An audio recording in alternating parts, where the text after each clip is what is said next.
Welcome to Total Politik. Hari ini kita nge-podcast lagi dengan seseorang yang sangat nge-hits belakangan ini. Dia lagu kali ngehits. nge-hits. Beliau ini sudah masuk ke semua channel dan berbagai macam lini kehidupan kita, wajahnya, suaranya, dan seringkali saya menyebutnya The King of Gimmick. The King of Selamat datang Bang Sandiaga Salahuddin Uno. Thank you.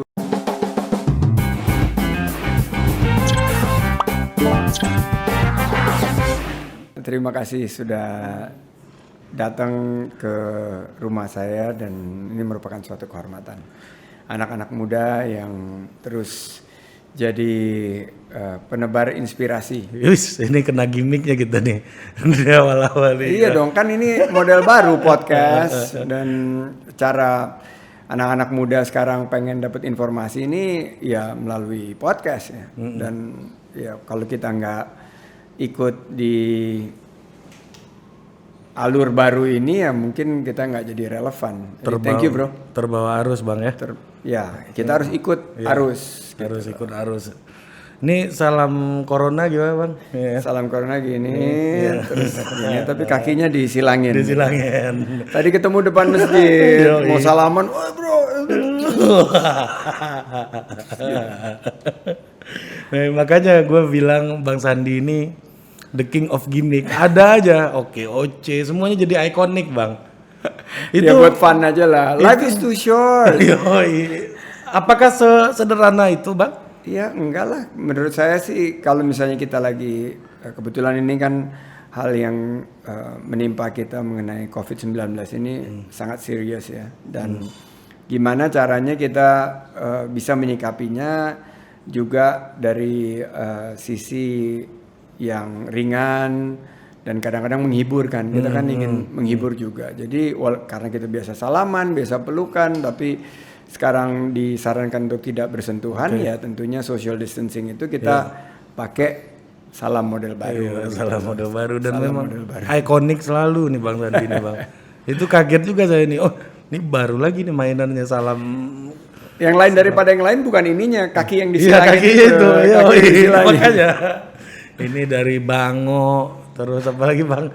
Loncat gitu kan. Perlu kita ini nggak? Kita perlu peragain nggak nih? Coba boleh. Salamnya perlu dikasih. Ya, boleh. Jadi pertama begini, terus kedua ininya tangannya di sini, tapi yang paling penting kakinya disilang. Iya. Tetap memberi kehangatan, tetap memberi penghormatan, tanpa harus berpelukan dan cipika-cipiki. Tanpa mengurangi makna ya Bang? Tanpa mengurangi makna. Kan kita nih kalau dilihat kan bangsa yang sangat hangat ya. Kalau ketemu kita berpelukan, cipika-cipiki, dan sekarang ini hilang fitur itu dari pergaulan dan interaksi sosial kita ya. Kita cari caranya yang maknanya kurang lebih sama lah. Kurang lebihnya. Gila emang Bang Sandi kalau masalah begini-begini. Dapat aja gitu loh Bang. Kapal lo gale. Yoi. Dapat aja Bang. Maksudnya itu by planning atau memang spontan aja tuh gimana Bang Sandi? Mengalir aja tuh Chief. Sama kayak waktu sama Bang Sul, Pete gitu mengalir aja. Ada yang bilang, oh pasti didesain. Enggak lah.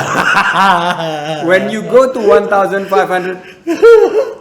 events or more, begitu udah 1.500 titik atau lebih, ya pastilah intuitif harus aja ya. Ngikutin aja, dan pada saat itu kadang-kadang kan kita bosen banget gitu. Yang membuat agak fun sedikit. Ya tentunya ya kita harus pilah-pilah sekarang mana yang serius, dan ini masa yang cukup sulit ya. Kayak OKOC juga dulu. OKOC juga mengalir meracuni aja. Bang, itu racun gitu loh Bang. Racun. Makin dibully makin masuk ke internal. Tapi sekarang orang racun gitu. yang sudah memberikan lapangan kerja bagi 130.000 peserta lebih. Kan ini kalau kita bilang jangan racun lah, itu madu. Enggak, penyebarannya maksudnya Bang. Viral, melumpuhkan Bang. Gila itu Bang. Enggak, maksudnya di setiap momen Bang Sandi selalu punya yang begitu-begitu gitu loh Bang. saya menyebutnya killing punch gitu loh Bang kalau ditinju itu. Langsung lumpuh orang udah. Sandi Uno, oke oce. Oke, Oce. Ya oke oce gitu kan. Nah sekarang ini salam corona ini bakal viral juga nih, saya yakin nih Bang. Kaki disilang gitu. Bango juga viral. Enggak, saya sih terus terang agak kurang percaya kalau itu enggak ada basis datanya atau sesuatu yang sudah dihitung gitu loh Bang. Oh, basis data pasti, karena sesuatu yang fresh, yang otentik, Iya. sesuatu yang sangat relevan buat anak-anak. Relevannya sekarang apalagi dengan adanya virus corona dan talkable gitu. Jadi kaki disilang, terus ada salam menunjukkan. Ini kan satu hal yang sangat otentik, sangat relevan dan sangat talkable.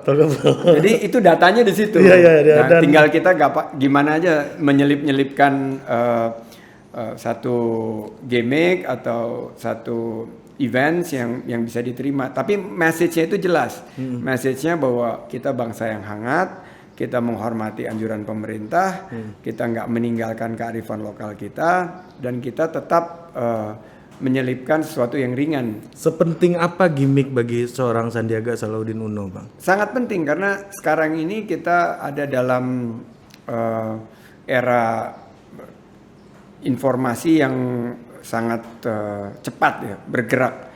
Dan kalau kita nggak bisa kita menempatkan sebuah signature, daripada sebuah pesan itu harus ada signature-nya, harus ada tanda tangan, harus ada trademark-nya gitu. Ya, itu benar, kita akan hanyut dari kalau kita semburan informasi yang luar biasa banyaknya ini gitu. Nah, gimana kita bisa memberikan trademark atau signature di setiap event. Nah, ini yang penting menurut saya. Untuk apa? Bukan untuk gimmicknya sendiri, tapi untuk kekuatan dari pesan yang akan kita sampaikan. Ya.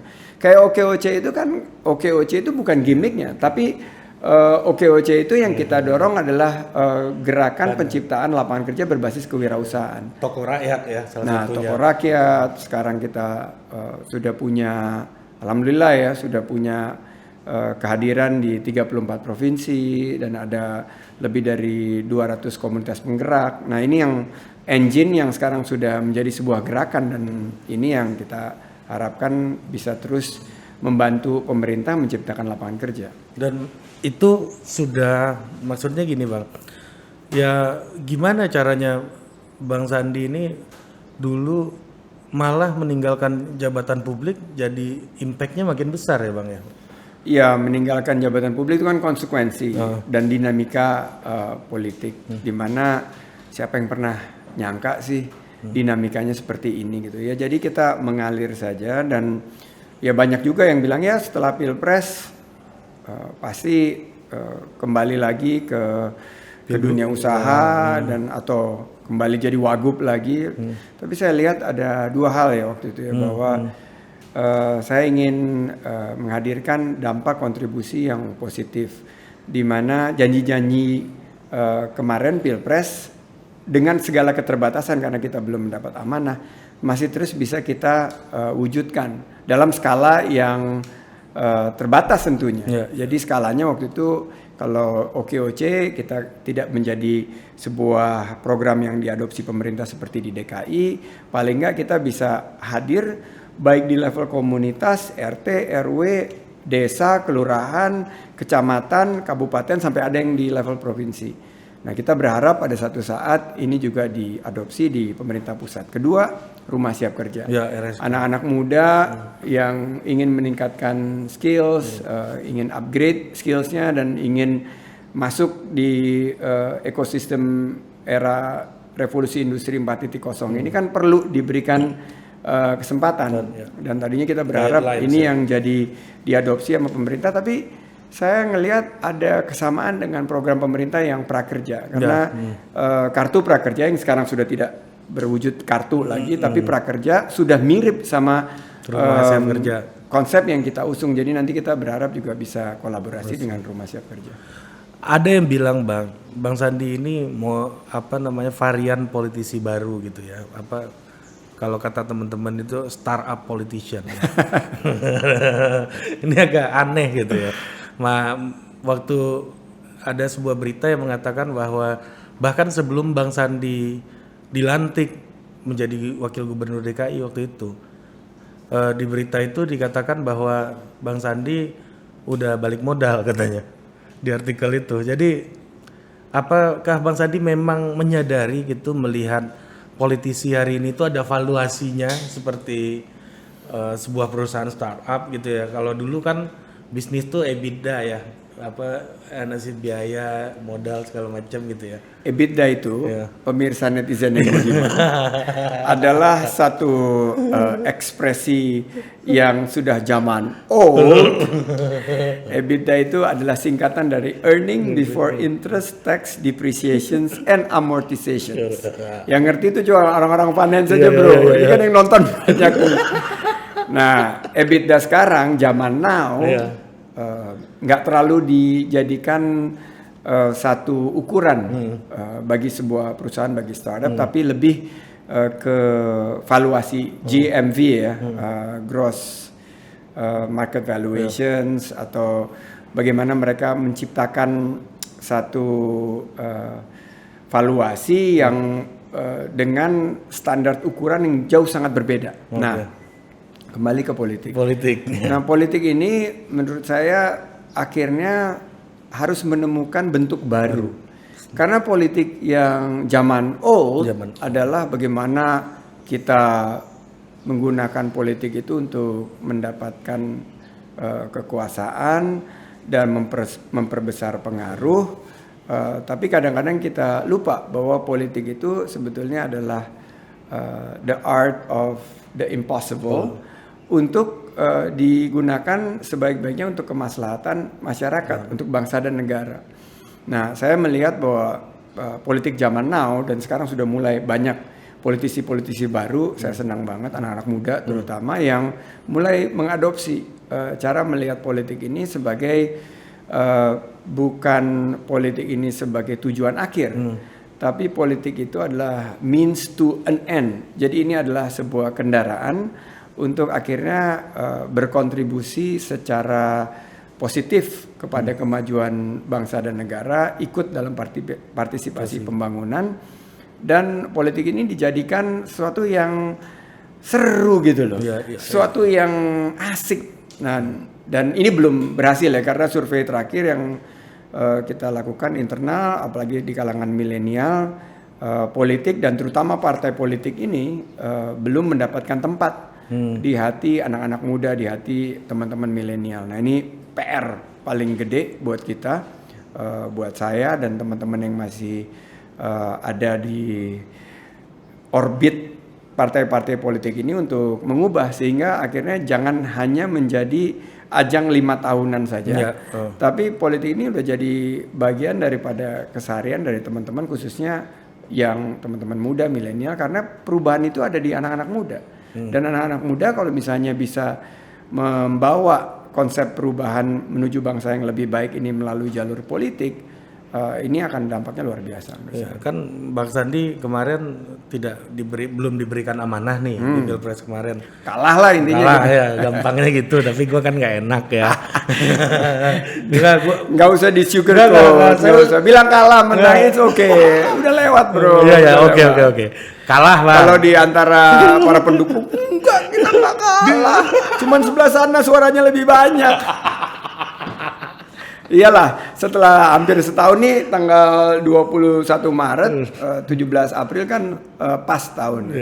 Ya kita udah dewasa lah, kita sudah bisa bilang bahwa ya kita nggak berhasil waktu itu. Kita berusaha secara jungkir balik, kaki jadi kepala, kepala jadi kaki, tapi ya Allah belum berikan. Udah mau ini ya, bentar lagi mau election anniversary gitu. Election anniversary, EV. Saya jadi agak gimmickal juga nih ngobrol sama Bang Sandi jadinya. Nah, kan kalah Bang. Tapi saya ngelihat hasil survei Bang. Nah, Bang Sandi itu top 3 terus. Bahkan untuk survei Provinsi Sumatera Barat Bang, Abang tuh nomor 1 bahkan. Untuk kandidat capres di 2024. 2024? Iya. Ini tahun berapa bro? 2020. Ini kejauhan lah. Enggak. Saya nggak akan nanya Bang Sandi maju 2024 atau tidak gitu. Maksudnya apakah Bang Sandi udah memperhitungkan bahwa oke, saya maju aja pilpres, kalah pun valuasi saya naik. Makanya saya kaitin tadi dengan orang menyebutnya startup politician gitu. Terus terang saya nggak punya grand design seperti itu. Di bulan Juli 2018,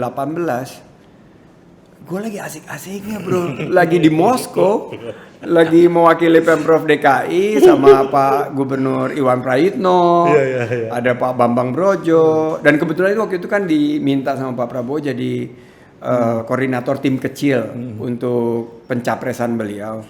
Jadi waktu itu juga ditugasin untuk kasih advice siapa sih yang cocok jadi pasangannya Pak Prabowo. Ada Pak Irwan di situ kan, saya bilang Pak Gub, gitu, Pak Ustadz aja, gitu kan. Terus ada Bambang Brojo waktu itu, Pak Menteri Bappenas waktu itu kan. Bang Bro, calon ketua Iluni saya kemarin. Ketua Iluni betul. Kan sama-sama anak Bang di luar. Jangan saya. Nah terus pada saat itu langsung dipanggil pulang dan Pak Prabowo minta waktu. Sebelum saya ke rumah Pak Prabowo, begitu mendarat diminta langsung ketemu Pak Amin Rais. Nah itu kira-kira seminggu sebelum penentuan. Dan ketemu di tempat Pak Amin Rais. Pada saat itu intinya disiapkan ada beberapa nama buat Pak Prabowo dan ada 2 nama mengerucut gitu.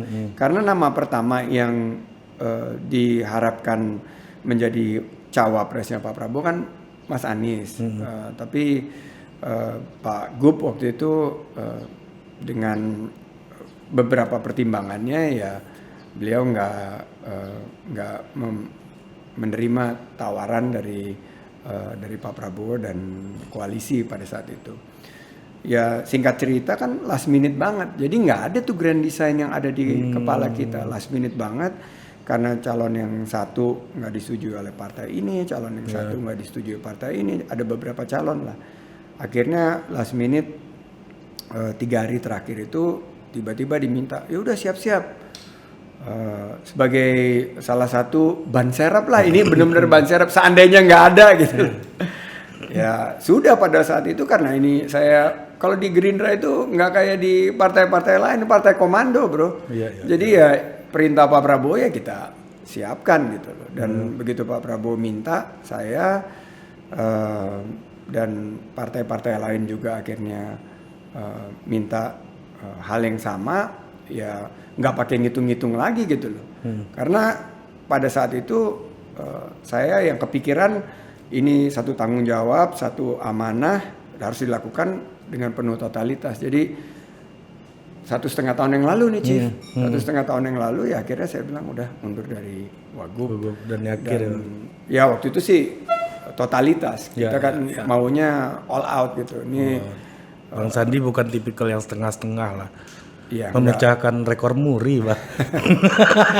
Tapi ini this is story of my life kan, one way ticket gitu. Kalau mau maju ya all out gitu loh. Nggak ada kayak lari maraton gitu ya. Kita harus finish gitu loh. Nggak ada berpikir balik lagi ke start gitu. Itu jadi satu moto di pedoman di hidup saya, dan saya harus berikan secara totalitas 100% lah apa yang kita miliki kita dorong. Jadi ada materi stand up-nya Panji saya nonton Bang. Dia bilang Pak Prabowo ngajakin Mas Anies nolak, saya harus menjalankan tanggung jawab kepada warga DKI gitu. Taunya Pak Prabowo lihat Bang Sandi lagi main video game. Ayo Sam, capres yuk kata Panji anak Gons dicariin anak PL Anda.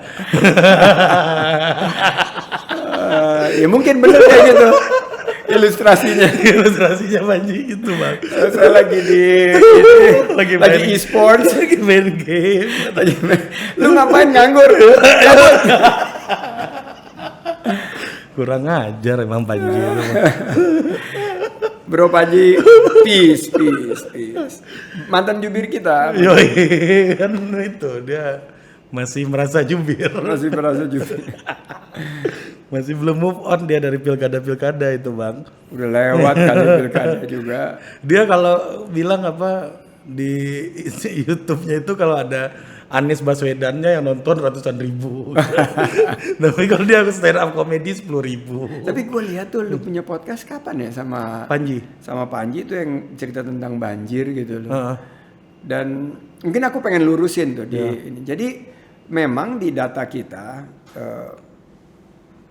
hal yang sangat di warga Jakarta secara keseluruhan tentunya dengan data collection yang kita miliki itu memang lapangan pekerjaan dan juga harga-harga bahan pokok, pendidikan itu memang. Tapi ada banjir. Banjir itu mungkin prioritaskan 6 ya benar. Dan secara kita waktu masuk di balai kota itu masih jadi prioritas kita gitu loh. Jadi memang bukan artinya nggak dikerjain. Nggak, maksudnya pesan campaign waktu itu konteksnya. Pesan campaign ya jelas. Konteksnya waktu itu. Karena konteksnya waktu itu kita tahu banget dua hal yang selalu dianggap oleh kaum elit sebagai masalah Jakarta dan perlu menjadi satu narasi utama adalah macet dan banjir. Ya. Padahal untuk masyarakat Jakarta narasi utama yang diperlukan oleh mereka adalah satu, lapangan pekerjaan, harga-harga sembako yang terjangkau dan pendidikan. Pendidikan ya. Rumah juga kan itu cost of living masuk ke dalam biaya hidup yang terjangkau, termasuk juga ongkos perumahan dan ongkos transportasi. Ongkos transportasi itu malah ada yang tinggal di daerah Jakarta Utara yang kerjanya di Jakarta Pusat atau Jakarta Selatan, hampir 30% daripada penerimaannya, penghasilannya itu dipakai untuk biaya transportasi. Jadi itu yang memang kita fokuskan pada saat itu. Panji, konten Panji Pragiwaksono featuring Ari Putra ditonton ternyata oleh Bapak Cawapres. Oh, kita nonton. Ini kan jobless, nggak ada tugas, itu kerjanya ngeliatin ini konten. Panji sih seru banget, Panji seru. Setelah Pilpres ini aku belum duduk sama dia. Belum ya. Tapi pas lagi kampanye ada satu video tuh. Satu video yang lumayan pertanyaan-pertanyaannya ya standarnya Panji lah, menohok gitu. Kenapa ini? Dan nggak bisa dipotong bang videonya bang. Nggak mau gue potong katanya. Iya buat apa dipotong? Karena konten otentik itu kan yang diperlukan kan. Ya, oke bang Sandi ini satu lagi bang yang saya selalu perhatiin. Saya kalau pertanyaan lu banyak banget ya. Enggak, ngelihat Bang Sandi itu selalu saya mau ke detail gitu loh bang. Oh iya, silakan. Satu detail-detail. Kita punya banyak waktu kok. Kan work from home. Bang Sandi ini makanya saya kejar sekarang ini juga kan, asik kan. Nah bang, saya selalu perhatiin bang. Ini satu hal nih, Bang Sandi kalau ke bandara itu selalu bawa buku. Pernah Yuval Noah Harari, pernah bawa Sapiens tuh kan. Iya. Pernah Environmental Economics siapa itu. Ya kan? Selalu bawa buku. Apakah disengaja atau emang lagi baca buku atau gimana, Pak? Saya ini mendisiplinkan diri sendiri untuk terus membaca karena saya percaya a good leader is a good reader. Dan saya memang secara rutin membaca buku, dan kalau di pesawat itu kan mesti switch off HP kan. Oh, oke. Dan ini kesempatan emas untuk baca buku, dan kita selama kemarin keliling Indonesia itu dapat kesempatan menyelesaikan beberapa buku ya. Salah satu yang menarik itu Sustainable State. Itu Sustainable State itu karyanya dari kawan saya, pencipta Global Institute for Tomorrow, GIFT, ya Chandra Nair namanya. Chandra Nair, gimana pandangan dia bahwa untuk pembangunan ke depan yang berkelanjutan ya pemerintah harus kuat gitu loh. Jadi pemerintah yang kuat akan mampu untuk membawa dunia usaha, organisasi sipil masyarakat, akademisi untuk sama-sama menciptakan kebijakan publik yang pro keberlanjutan gitu. Itu salah satunya. Terus sekarang saya lagi baca, ini buku menarik banget dan cepat banget nih, 300 lembar tuh bakal selesai dalam hitungan hari. Judulnya The Startup Game. Bukunya 2011, sebetulnya udah agak lama, oleh Bill Draper. Itu ceritain gimana venture capital industry, entrepreneurship itu tumbuh di Silicon Valley. Dan kalau dilihat, ini banyak fitur-fiturnya sama-sama dengan apa yang kita alami di Indonesia 9 tahun setelah itu gitu loh. Baik di startup ekosistem kita maupun apa yang ingin saya bawa ke politik sebetulnya, bahwa entrepreneurship itu kan inovasi. Jadi politik itu harus penuh dengan inovasi. Terus entrepreneurship itu taking risk, ambil risiko. Ya politik juga harus ambil risiko, jangan main-main aman aja gitu loh. Mau masuk di tatanan pengambilan kebijakan publik ya masuk partai. Gitu loh. Dan masuk jangan partai nanggung-nanggung. Jangan nanggung-nanggung, dan nomor 2 ambil risiko gitu loh. Berani ngambil tentunya resiko yang terukur, calculated risk, maupun juga ya secara educated guess gitu kita harus melakukan, ambil tentunya berbasis data. Dan terakhir entrepreneurship itu juga harus proaktif, politik juga nggak bisa tunggu di tikungan. Ini kan Terus teman-temannya Bang Sandi juga nih yang tunggu di tikungan dan nggak mau. saya nggak percaya ya bahwa kita harus kenali gitu calon kandidat kita harus turun. Saya percaya dengan Pak Jokowi mempopulerkan ini dengan belusukan. Pak Harto dulu namanya turba ya, turun bawah. Pak SBY juga dulu suka ada diskusi dengan masyarakat, malah di zamannya Pak Harto dulu ada kelompok capir ya. Kelompok capir petani ya. Ya sama petani gitu. Itu kan bagian daripada diskusi di bawah. Dan kita sekarang apalagi dengan adanya sosial media, dengan teknologi ini akan dimudahkan gitu. Jadi proaktif sebagai pilar ketiga dari politik 4.0 ini yang mudah-mudahan bisa kita wujudkan nih ke depan. Menarik emang Bang Sandi nih, ya istilah politik 4.0 itu Bang Sandi ya apa dengan confident gitu menyampaikan itu gitu loh Pak. Ya anak baru di politik ya, kalau salah-salah dimaklumin lah. Maksudnya kita kan baru masuk politik baru 2015, jadi kalau salah-salah ya dimaklumin lah, namanya juga anak bawang gitu. Aduh, anak bawang kayak begini gimana Bang? Bang, saya ingat waktu kampanye Abang di Bogor saya sempat datang. Saya dengar bahwa Bang Sandi pernah bilang, salah satu penyesalan saya di dunia usaha itu adalah ngejual rumah 123 ya dulu Bang ya. Itu ternyata punya Abang ya dulu ya? Dulu jadi gini, salah satu di tahun 2008 sebetulnya, 2007-2008 kita ketemu nih satu platform, entrepreneurnya juga hebat, anak-anak milenial pada saat itu menawarkan satu konsep, dan itu adalah bagian pertama, fase pertama kita masuk di bisnis teknologi.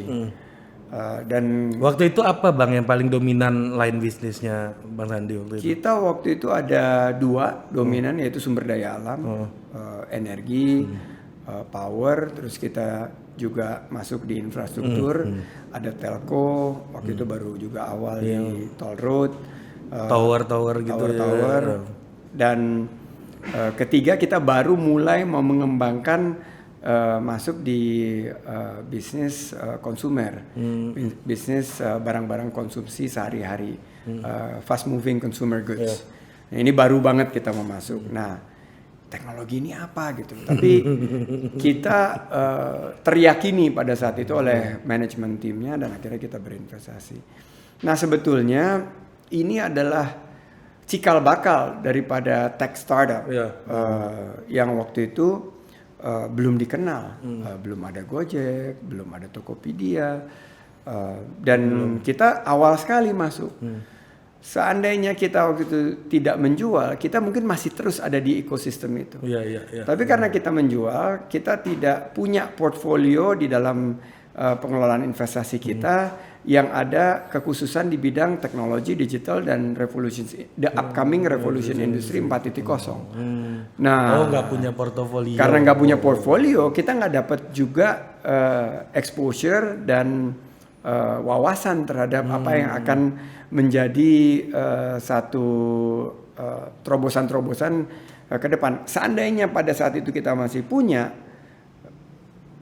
perusahaan yang berbasis teknologi digital, waktu Bang Nadiem datang ke kita, Mas Menteri datang ke kita di tahun 2010-2011 Oh 2010-2011 Bang. dengan idenya Gojek, terus kita ketemu Zaki Bukalapak. waktu Bukalapak di awal itu kita mungkin berinvestasi di startup seperti itu, tapi karena kita nggak punya keyakinan gitu, walaupun kita pernah punya pengalaman berinvestasi dan untung di teknologi digital ini.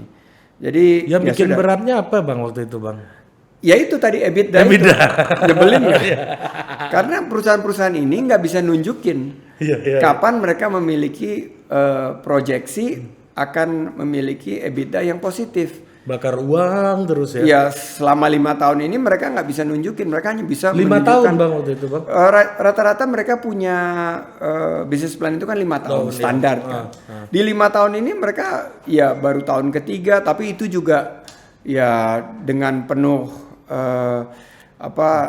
catatan pinggir lah gitu loh, footnote bahwa if this if that kita bisa EBITDA positif gitu loh. Tapi konsep mereka memang konsep memperluas growth-nya mereka dan memperluas basis pasarnya mereka. Jadi itu yang kita nggak dapat, dan by the time kita 2014-2015 kita waduh kita ketinggalan itu. Saya udah di ujung masa saya di kepemimpinan saya sebagai CEO di grup investasi kami. Kami akhirnya punya satu venture capital startup yang berinvestasi tapi udah telat. Ya. Jadi kehilangan kesempatan untuk invest di Gojek, Tokopedia, Traveloka, itu semua mereka udah masuk ke ronde ketiga, ronde keempat, dan pada saat itu kita juga bilang, waduh, valuasinya mahal juga ya. Tapi terus lebih mahal lagi, dan sekarang kita ya alhamdulillah di bidang startup ini platform startup investing kita bisa menghasilkan IRR yang cukup menjanjikan walaupun nggak sespektakuler perusahaan investasi lain yang berinvestasi lebih awal. Tapi jalan ya berarti. Tapi jalan alhamdulillah. Ya untuk masuk ke unicorn yang udah jadi dekakorn sekarang juga butuh effort lagi ya berarti Bang. Butuh effort, dan ya tentunya kita nggak masuk ke dalam kredo investasi di grup investasi kami karena kami ingin berinvestasi tersebut adalah kalau kami punya sebagai perusahaan investasi aktif kita punya nilai tambah. Kalau sudah masuk ke dekakorn nilai tambahnya udah sangat sedikit. Benar. Nah Bang, ini kaitan sama politik nih Bang. Bener nggak? Ini talk show politik ya? Politik. Banyak ngomong bisnis ya? Namanya total politik. Oh total politik. Abang kan cara berpikir abang di politik sangat bisnis sebenarnya menurut saya ya. Iya, walaupun gini ya, mengenai untung rugi, mengenai politik itu nggak bisa ngomong untung. Ya benar. Politik itu harus dilihat sebagai tadi yang saya bilang sebagai wahana untuk mencapai tentunya cita-cita para pendiri bangsa kita. Nah, bisnis mengajarkan kita untuk hal-hal yang bagus yang bisa diadopsi oleh politik seperti tadi inovasi, risk-taking, proaktif. Tapi dari birokrasi, politik itu juga mesti belajar, yaitu satu governance. Governance itu politik itu harus berubah, bro. Gila, udah hari gini gitu loh. Kalau misalnya kita nggak pakai governance yang sangat transparan, akuntabel dan rasional, ya politik kita akhirnya terhantui dengan money politics untuk kedepannya gitu loh. Fundraisingnya masih modelnya seperti ini, itu nggak akan bisa kita melakukan satu perubahan di negara kita. Bang Sandi setuju nggak kalau politisi itu mesti bakar duit banyak gitu? Kayak model startup sekarang kan harus bakar duit buat promo, bayar baliho segala macam biar growth-nya makin cepat gitu. Pada akhirnya saya nggak ngelihatnya sebagai burn rate ya. Kalau di startup kan ngomongnya burn rate. Saya lihatnya itu sebagai investasi. Tapi investasinya ini yang saya berbasis data. Yang saya anjurkan kepada politisi-politisi, terutama politisi muda, nggak usah pakai baliho lah, nggak usah. Kita pakai data aja. Yang paling banyak menurut saya, apalagi untuk politisi pemula, yang paling nilai tambahnya paling besar adalah tatap muka. Ya. Kedua adalah kalau kita bisa menjadi satu berita yang tampil di televisi atau di internet. Dan internet semakin besar ya sekarang, YouTube, terus online news.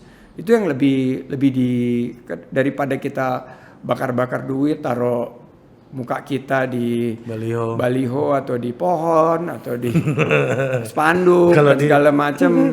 Itu enggak, dan itu udah terbukti waktu di DKI kemarin, dan sekarang sudah terlihat gitu bahwa di 2019 kita punya datanya nih.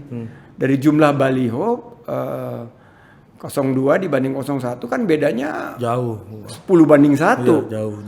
Ini berbasis data ya. Tapi kan perolehannya ya mirip-mirip sama apa yang sudah terprediksi sebelumnya gitu. Jadi belum lagi layanan masyarakatnya kan.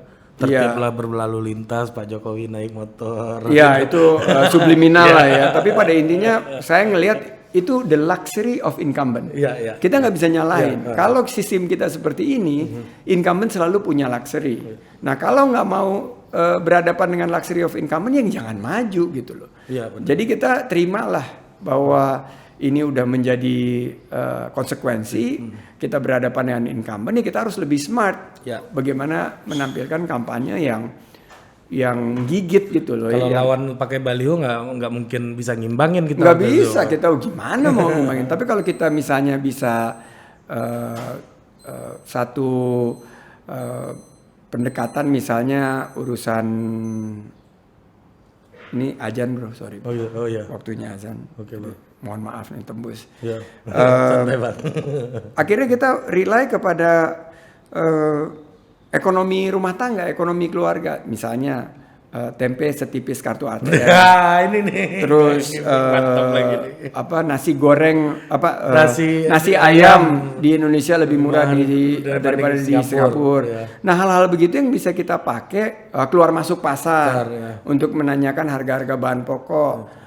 Terus bicara dengan pelatihan anak-anak muda, bukan pelatihan politik tapi pelatihan bagaimana mereka menciptakan peluang usaha dan lain sebagainya. Nah, ini yang menurut saya sangat efektif ya dalam keadaan ekosistem seperti sekarang. Dan looking back, begitu kita melakukan audit kembali dari kampanye dan hasil daripada 2019 kemarin, disinilah pendekatan politik 4.0 ini ya. Kita jadi jangan melihat ini sebagai bakar duit, tapi apa yang kita lakukan ini sebagai investasi. Investasinya untuk apa? Untuk Merah Putih, NKRI. Kita jadi dengan memberi warna dan alhamdulillah kan kejadiannya sekarang Pak Prabowo jadi Menhan dan jadi Menhan diapresiasi oleh masyarakat. Pak Jokowi juga mendapatkan poin lebih, bisa merangkul dan mempersatukan. Dan akhirnya kebijakan-kebijakan kita banyak yang diadopsi oleh pemerintah. Jadi ini yang membesarkan hati saya lah, bahwa kemarin ini nggak bakar duit tapi berinvestasi untuk kebaikan bangsa dan negara. Dan ini ujungnya untuk Merah Putih, untuk NKRI. Nah, Bang, saya pernah baca di status Facebook salah satu senior saya yang kebetulan juga dekat sama Bang Sandi. Namanya Miftah Sabri, Sultan Mangkudun yang lagi ada di Illinois di US sekarang. Jadi Bang Sandi itu ini kaitannya sama gimmick lagi nih, karena di waktu itu ceritanya Bang Sandi lagi ke Singapura sama dia, ketemu dengan Menteri Luar Negeri ya, Pak Vivian Balakrishnan ya kan. Jadi Bang Sandi ketemu di situ cerita, sampai Vivian juga heran, emang beneran harga nasi ayam di Jakarta lebih murah daripada di Singapura gitu. Dan Bang Sandi buka iPad terus ngasih lihat harga memang lebih murah ya Bang ya? Iya. Per kilonya gitu. Ya kalau kita lihat standar Singapore chicken rice yang dijual di hawker center dengan standar nasi ayam geprek waktu itu ya. Geprek yang dijual pada saat itu di tempat-tempat UMKM, ya kalau dijatuhkan ke unit cost-nya lebih murah. di Singapura dan itu saya pakai datanya World Bank kan. Iya. Jadi ini yang saya sampaikan. Memang akhirnya wah nggak mungkin. Ya tapi itu perdebatan setelah itu kan perdebatan yang penting saya sampaikan bahwa harga bahan pokok ini harus menjadi pemikiran daripada Pilpres ini sehingga Pilpres ini bisa narasinya itu bukan yang memecah belah. Tapi kalau misalnya narasinya itu kita hadirkan program bagaimana memastikan harga bahan pokok itu terjangkau, ini adalah satu solusi yang diharapkan oleh bangsa kita gitu. Daripada kita bicara mengenai lu Pancasila gua enggak gitu. Nah, itu kan memecah belah gitu loh. Tapi kalau kita bicara gimana nih caranya supaya harga bahan pokok ini harganya murah, supaya apa yang disebut tempe setipis ATM atau nasi ayam di Singapura lebih murah dari Indonesia itu nggak terjadi. Setelah 2019, ini narasi yang kita ingin bawa gitu loh. Dan memang waktu itu orang yang nyerang Bang Sandi itu menurut saya juga aneh-aneh. Ambilnya nasi ayam Hainan gitu. Oh iyalah, kalau itu kan mahal. Nasi ayam Hainan, apalagi kalau dilihatnya di hotel, lebih mahal lah. Jauh lebih mahal lah. Ini, nah terus Bang memang hari ini masih rajin Bang keliling Indonesia Bang? Sekarang ya enggak lah. Ya, 14 hari terakhir ini di rumah dan saya sempat sakit. Jadi ini juga mungkin first di Ari Putra nih. Saya sama Mbak Nur ini kalau ngelihat symptomsnya, saya ini kemungkinan kena corona loh. Kemungkinan. Karena kita resikonya tinggi. Kita baru pulang dari Hong Kong, kita balik dari traveling ke Jepang, ke Singapura, ke Malaysia, ke daerah-daerah itu kita balik terus sebelum ini jadi sangat viral dan sangat menjadi perhatian, kita sakit dan kita sempat istirahat di rumah sekitar 2 minggu. Jadi sekarang kita udah sehat kembali, kita berdua berpikir gitu dan anjuran pemerintah bahwa harus ada di rumah itu harus kita patuhin bro. Bahwa kita kemungkinan bukan kita takut nanti tertular, malah kita jangan-jangan kita yang menularkan gitu. Saya aja membatasi ke rumah orang tua saya. Karena orang tua saya udah di atas 80 umurnya. Dan pegawai-pegawai karyawan kita yang punya penyakit asma atau diabetes itu saya larang datang ketemu saya di rumah karena kita kan work from home. Jadi sudah terakhir kali ke daerah itu udah lebih dari hampir 3 minggu yang lalu lah. Oh masih baru ya Bang? Iya baru. Gimana Bang? Ada nggak perubahan kelihatan Bang? Perubahan dari sisi belahan masyarakat terhadap Pilpres sudah nggak ada. Udah nggak ada. Sudah kembali menyatu. Ekonomi belum terlalu berubah. Ekonomi malah sekarang, ya, Bang? tambah berat. Lapangan kerja keluhannya juga semakin berat. Makanya saya kartu prakerja yang sekarang menjadi program prakerja ini saya dukung 100% dan ini pasti berbasis data juga, data yang sama. Ekonomi belum berubah, secara sosial sudah semakin baik. Kalau kita lihat sektor-sektor yang kita perlu perhatikan adalah sektor yang terdampak ya oleh virus corona ini seperti UMKM, masyarakat menengah ke bawah, itu yang harus tersentuh. Nah, Bang, economic recovery-nya dari pemerintah sendiri sebaiknya seperti apa ya, Bang? Maksud saya gini, mungkin saya pertajam pertanyaan, misalnya kayak kemarin saya lihat PSI mendorong BLT gitu misalnya. Di sisi lain PAN dorongnya operasi pasar gitu misalnya. Nah menurut Bang Sandi gimana? Harus dua-duanya. Harus dua-duanya. Karena saya lihat bahwa yang paling terdampak ini adalah masyarakat yang kita sebut sebagai the bottom of the pyramid ya. Ini the bottom 40% ya. Yang 40% terbawah ini sangat rentan. Begitu harga naik sedikit, mereka yang tadinya nggak miskin jadi miskin. Mereka tiba-tiba jadi prasejahtera. Jadi kita punya basis data terpadu kan di Kementerian Sosial dan sudah di cross cek dengan data-data yang dimiliki oleh pemerintah daerah. Nah ini yang harus disalurkan BLT menurut saya. Udahlah kita realokasi anggaran-anggaran yang kemarin ini lebih diarahkan ke misalnya perjalanan dinas, toh nggak bisa kemana-mana juga. Anggaran-anggaran yang harusnya ke infrastruktur, toh nggak bisa bangun juga sekarang untuk disalurkan ke BLT.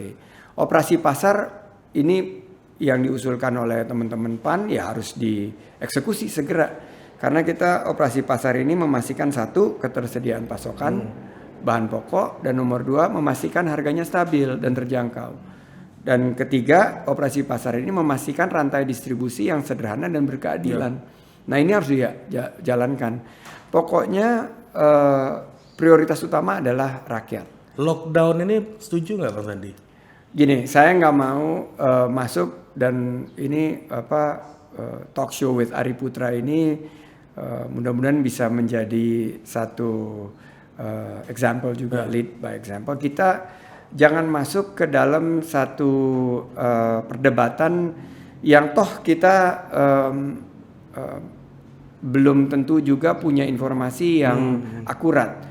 Jadi saya cenderung menyerahkan keputusannya kepada pemerintah. Mau lockdown, mau massive testing, mau kombinasi, silakan diputusin. Dan kemarin pemerintah pusat sudah mengambil keputusan untuk massive testing. Terutama nih kita di Jakarta Selatan nih, ini yang paling basisnya coronavirus di seluruh Indonesia nih Jakarta Selatan. Anak-anak Jaksel nih. Ini kayak Gerindra sama Sumatera Barat nih. Nah, ini Gerindra Sumatera Barat. Nah, kedua, menurut saya Pak Anies sudah menetapkan, kalau bisa dibilang ya, semi lockdown dengan menutup Jakarta 3 minggu ke depan dan merintahkan. Kan itu udah seruan ya.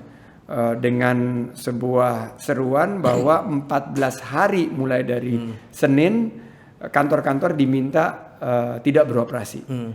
Nah, ini udah jadi keputusan. Nah, gimana caranya kita mengisi dengan keputusan tersebut? Apa kebijakan yang diperlukan oleh pemerintah? Operasi pasar, BLT, menurut saya insentif kepada UMKM dan masyarakat yang harus bekerja tidak bisa dari rumah, tapi harus melakukan pembatasan sosial atau social distancing. Kita di OKOC ada satu inisiatif untuk keluarga yang anggota keluarga atau breadwinner-nya, tulang punggung pencari nafkah keluarganya itu masuk ke PDP, pasien dalam pemantauan. Kita akan minta mereka untuk menghubungi kita dan kita akan berikan tentunya bantuan untuk keluarga mereka sehingga kebutuhan sehari-harinya tidak terganggu. Nah, ini yang salah satu inisiatif-inisiatif yang bisa dilakukan bukan hanya oleh dunia usaha tapi juga bisa dilakukan oleh para organisasi sipil masyarakat, high net worth individuals, semua komponen bangsa bisa melakukan ini. Saatnya kita untuk bersatu, solidaritas menghadapi ancaman virus. Di dalam situasi kayak begini malah kita baru mulai menyadari Bang bahwa data itu penting banget. Sehingga kita tahu nih berapa lama seandainya lockdown pun gitu ya. Jakarta ini kuat berapa lama ini Bang gitu. Nah, gimana sih hari ini tuh apakah situasi ini akan membuat kita sama-sama belajar nggak Bang menurut Abang soal membangun data yang komprehensif gitu yang lebih compact gitu. Setiap krisis, setiap ada satu ancaman, satu tantangan, manusia memberikan yang terbaik dan jati diri manusia itu adalah peduli sesama dan harapan kita juga gimana musibah ini atau cobaan ini menghadirkan satu filosofi baru ya bahwa setiap kebijakan itu harus berbasis data driven. Dan saya yakin satu pelajaran yang sangat penting bisa kita dapatkan dari ancaman virus ini, paling tidak dari segi gaya hidup sehat, promotif preventif, mencuci tangan. 20 kali ya katanya. 20 kali sekarang, sampai udah ledes ini tangan. Dan ya kita, ya hal-hal yang menurut saya, nah pemerintah ini kita dukung, kita berikan, ini saatnya tidak berdebat, apalagi untuk mengambil panggung ini untuk kepentingan-kepentingan sesaat atau kepentingan golongan, kepentingan pribadi, tapi kita harus mendukung langkah bersama. Bagaimana akhirnya pemerintah bisa menghadirkan satu rasa aman ya. Iya. Allazi at'amahum min ju' wa amanahum min khauf, kan gitu kan. Suratnya Quraisy kan. Surat di situ menunjukkan bahwa kita harus memberikan kepastian bahwa masyarakat itu tidak akan lapar. Jadi dijauhkan dari lapar. Gimana caranya lapar ya? Sembako harus ada, terus lapangan kerjaan harus dijamin, penghasilan mereka harus ada, dan mereka harus dihindari dari rasa takut kan. Rasa takut itu ya bagaimana pemerintah hadir untuk memberikan kepastian, memberikan optimisme, walaupun kita harus bicara secara transparan data-data yang ada supaya masyarakat itu memiliki kepercayaan yang tinggi terhadap pemerintahnya. Itu yang harus kita lakukan pada saat sekarang. Sekarang sudah mulai baik ya menurut Bang Sandi? Sudah lumayan, alhamdulillah. Menurut saya awal-awalnya gagap ya, dan sudah setelah diingatkan, masa nggak ada solidaritas lagi dalam keadaan begini, kita mengambil keuntungan dari kesulitan bangsa lain, atau ada satu daerah yang bisa dipromosikan melalui influencer, itu kan sebetulnya tidak mencerminkan jati diri bangsa kita yang saling peduli, saling tolong menolong, gotong royong. Sudah saatnya kita sekarang solider satu sama lain, kita rapatkan barisan, kita hadapi ini secara bersama-sama. Bang, ini sedikit lagi nih Bang, sebenarnya ada nih dua tadi Bang Sandi juga sempat menyinggung soal political fundraising gitu. Nah hari ini tuh gimana Bang? Dari pengalaman Bang Sandi Cawapres kemarin, emang duit sendiri semua atau ada fundraising lain, atau idealnya seperti apa sih di Indonesia Bang? Kemarin ini ya mayoritas seperti dilaporkan Pak Prabowo dan saya membiayai kampanye kita. Dan ada juga luar biasa kita lihat satu gerakan masyarakat yang kita sampai tersentuh sekali, sampai terenyuh banget. Di Sumatera Barat, di Jawa, itu setiap kali kita ada acara, masyarakat memberikan kantong plastik isinya uang gitu. Dan alhamdulillah itu merupakan partisipasi mereka. Nah, kita harus institusionalisasikan partisipasi masyarakat ini, baik yang kecil maupun juga dari dunia usaha, dengan satu konsep transparansi. Jadi saya mendukung kalau misalnya seluruh pendanaan kampanye itu harus secara transparan itu dilaporkan, Chief. Dilaporkan dan sekarang kan udah diaudit, tapi kan ya kita tahu lah bahwa ya auditnya itu ya ece-ece gitu loh. Padahal kalau kita misalnya menaruh kepercayaan kepada sistem political fundraising yang transparan, kita akan punya kedisiplinan gitu loh. Dan kalau misalnya saya terima dari perusahaan A, saya umumkan ini perusahaan A yang nyumbang gitu. Dan kita selalu sampaikan, mau nyumbang itu ya harus KYC, know your contributors. Harus ada KYC-nya gitu. Dan kita harus dengan keberanian secara transparan menyampaikan ini loh kontributor kita. Jadi saya punya list top 10 contributors kemarin yang yang menyumbang kampanye kita, dan sampai sekarang kita maintain hubungan baik.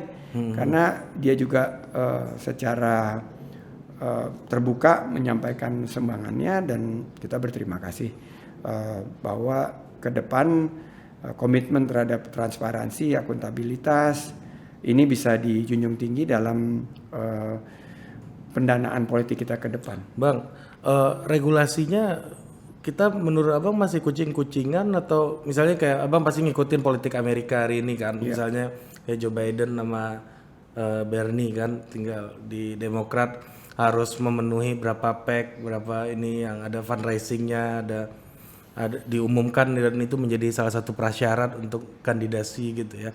Ini kan lebih ada tradisinya lebih ke bentuk Bang gitu. Kalau kita kan masih gimana menurut Bang Sandi? Apakah kalau saya bilang kita punya kearifan lokal. Amerika punya modal sendiri, kita punya modal sendiri. Tapi basisnya itu harus transparan, akuntabel, kita harus ada responsibility, harus ada tanggung jawab kandidat kepada kontributor dan kepada rakyat gitu. Independen. Jadi mereka menyumbang itu jangan berharap setelah menang ada kebijakan-kebijakan yang menguntungkan mereka, dan fairness harus adil gitu, fair, bahwa incumbent tentunya diuntungkan, tapi 2024 kan menarik nih, nggak ada incumbent.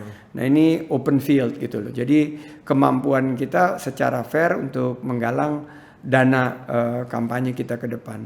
Dan kita punya kearifan lokal di mana anggota masyarakat misalnya dia nggak mau menyumbang uang, tapi dia menyumbang acara gitu.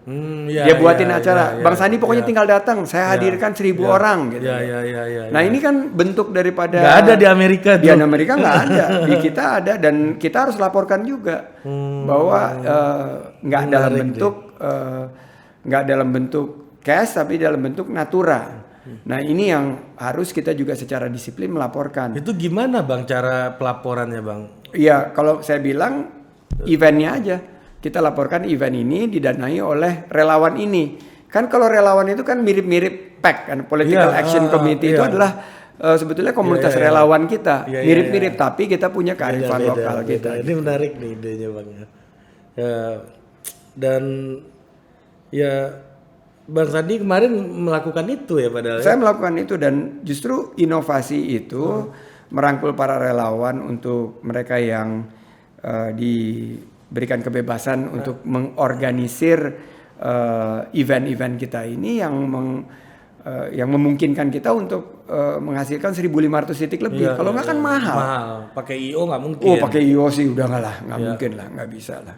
Dan mereka akhirnya juga sangat efisien, ngadain acaranya di rumah, acaranya dia adakan juga di 1.500 titik. Iya, di tempat komunitas mereka. Dan waktu sebelum penetapan kan banyak sekali mereka melakukannya di fasilitas-fasilitas umum.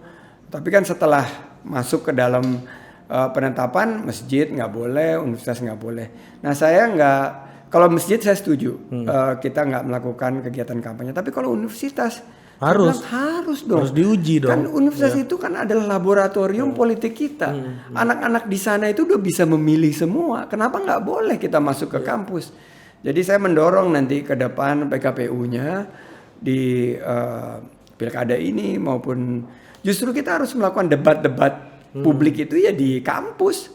Karena di kampus itu yang pemikiran-pemikiran yang terkini yang dihadirkan di kampus itu. Nah sebagai orang finance nih Bang, how to make it more measurable itu kearifan lokal tadi yang Bang bilang? Saya pikir kita harus menyampaikan satu pendekatan yang sederhana. Jadi jangan kita bilang, oke, lu laporkan nih. Iya nggak mungkin. Acara lu berapa kosnya? Nggak mungkin. Kalau saya bilang laporkan aja acaranya, satu, nomor dua berapa yang hadir. Oke. Gitu aja. Nanti unit cost-nya Ya, mengikuti. unit cost kan orang bisa ngitung kalau satu orang dapat box, dapat makan, terus mungkin ada ongkos transport segala macam. Ya kita jangan menutup mata. Oh dia datang sendiri. Iya, ada yang datang sendiri. Tapi ada juga yang terima uang transport. Udahlah kita buka-bukaan. Jangan gitu. kucing-kucingan. Jangan kucing-kucingan. Jadi karena ada prinsip transparansi, ya nggak ada kucing-kucingan. Jadi bisa kalau misalnya yang datang ke acara saya 500, satu peserta itu di ya kotaknya, satu kotak itu mungkin 20.000 sama uang transport, ya bisa dihitung gitu loh bahwa event itu nilainya adalah misalnya 10 juta rupiah. Seperti itu. Oke, memang itu yang pelaporan kayak gitu ini menarik sih Bang. Ini Ya, menarik dan menurut saya itu yang sekarang jadi daya tarik dari pendekatan politik 4.0 dan saya udah mulai melihat beberapa anak-anak muda, Gamal di Surabaya, Valdo di Pesel ya, menerapkan yang sama. Saya kan ngikutin tuh, ini banyak waktu kan, kepoin Instagramnya Valdo, Instagramnya Gamal, oh ini acaranya mirip-mirip gue gitu loh. Dan itu yang dari tempat kita itu di Sandy Boy semua itu. tapi ada juga yang dari teman-temannya Bung Erick Thohir juga sama mengadopsi yang sama, yang kemarin mendukung Pak Jokowi Ma'ruf juga sudah masuk ke dalam ya kampanye zaman now low cost. Saya sebutnya LCC. Low cost campaign. Low cost high impact. Nah, itu dia tuh. Walaupun di ini gagal dulu ya Bang. Jualan LCC beneran ya. Oh, Mandala, saya belajar dari Mandala, LCC. Low cost carrier malah jadi no carrier gitu. Bang, ini terakhir nih Bang. Ini soal gimmick deh. Habis juga. Ya akhirnya Bang di sini ya harus kuat-kuat hati aja gua tanya-tanyain. Ini terakhir nih Bang. Tapi kan nggak dibatasin kan? Enggak. Mau tanya apa aja bebas kan? Bebas Bang. Apa adanya? Apa adanya. Bukan ada apanya. Bukan. Kita yang penting konten ada, AdSense gitu Bang. Jadi udah ada yang nanggung Bang semua. Bang, nih Bang Sandi ini juga sempat heboh dengan gimmick yang terbaru tuh Papa Online. Ini gimmicknya tuh racun semua Bang. Emang the king of gimmick gitu loh. Ini Papa gimana Online ceritanya? saya nggak bisa claim kredit. Saya nggak bisa mengakuin itu ide saya. Dipopulerkan lah. Itu idenya netizen. Dan netizen 1-2 yang ngomong, ada si Taki Malik yang mulai bicara, Ustadz Taki dan akhirnya catch kayak bushfire itu kayak semua panggilnya Papa Online. Sampai di rumah saya juga dipanggilnya Papa Online sama anak-anak. Nyebelin juga tuh. Tapi itu murni bukan kreasi saya. Itu kreasi dari netizen. Jadi terima kasih banyak netizen. Tapi Bang Sandi ngepick gitu loh. Jadi ya saya jarang sekali bilang ini pesan dari Papa Online gitu. Jarang sekali. Sesekali kalau diingetin bilang dong Papa Online gitu supaya lebih catchy. Tapi teman-teman di terutama di anak-anak milenial generasi Z itu ya udah manggilnya Papa Online semua. itu memang dari netizen apa latar belakangnya itu Bang? Mungkin karena saya rajin menyapa, terus waktu kemarin keliling Indonesia itu kan posting itu bisa 6 posting per hari gitu. Jadi ya mereka ngelihat wah ini online banget gitu loh. Aktivitas aja ya. Dan setelah nggak pilpres lagi, udah bukan cawapres lagi, mereka panggilnya ya paling gampang Papa Online. Ada kenang-kenangan lah Bang ya, minimal ya pilpres Bang.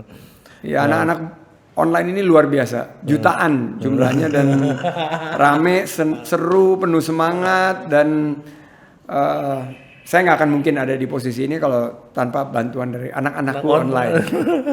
Sampai Miftah bikin paman online. Dia menyebut dirinya sendiri paman online. Kacau itu. Kalau Miftah lihat podcast kita ini, Mif, you are missed.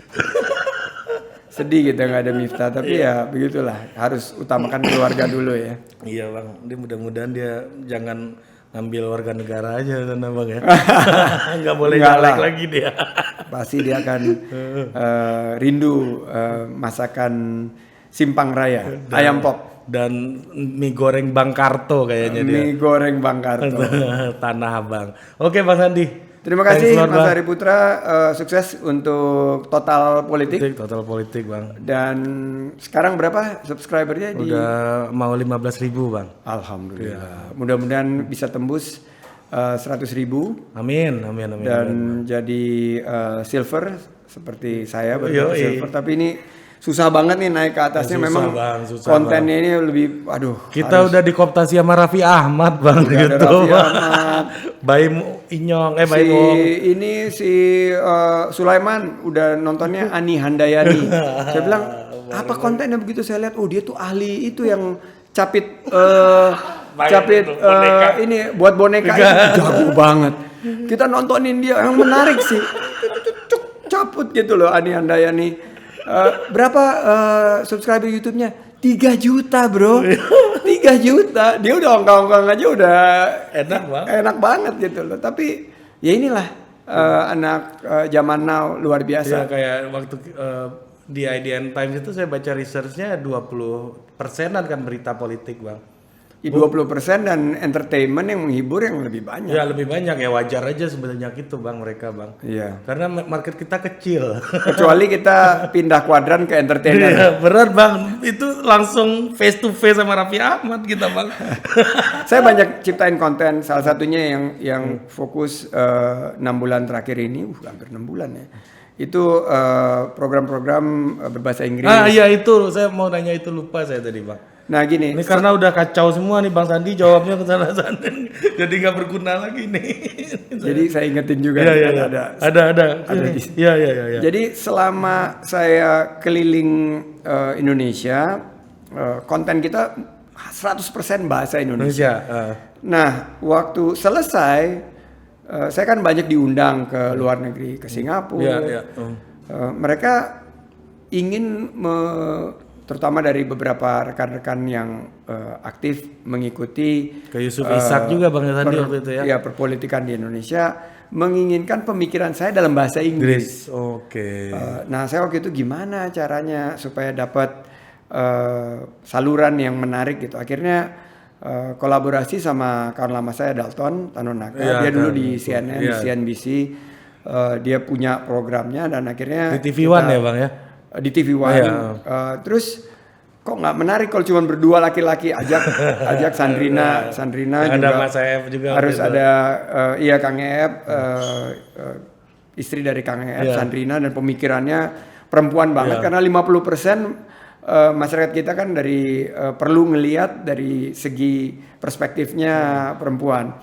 Nah, tinggal satu nih saya pengen ngajak milenial sih sebetulnya di show kami, sehingga perspektif tentang Indonesia dan mempromosikan good news about Indonesia itu bisa dilakukan oleh siapapun juga. Konkret ya Bang ya? Konkret, dan kita sampaikan berita-berita positif, semoga mampu mengangkat tentunya citra bangsa kita di luar negeri. Dan emang ya itu juga agak mengagetkan gitu loh. Apa Bang Sandi masuk ke acara bahasa Inggris coming from behind gitu kan. Ya ini isunya kan global, lokal, pokoknya pandangan kita dan bagaimana kita mempromosikan Indonesia ke depan.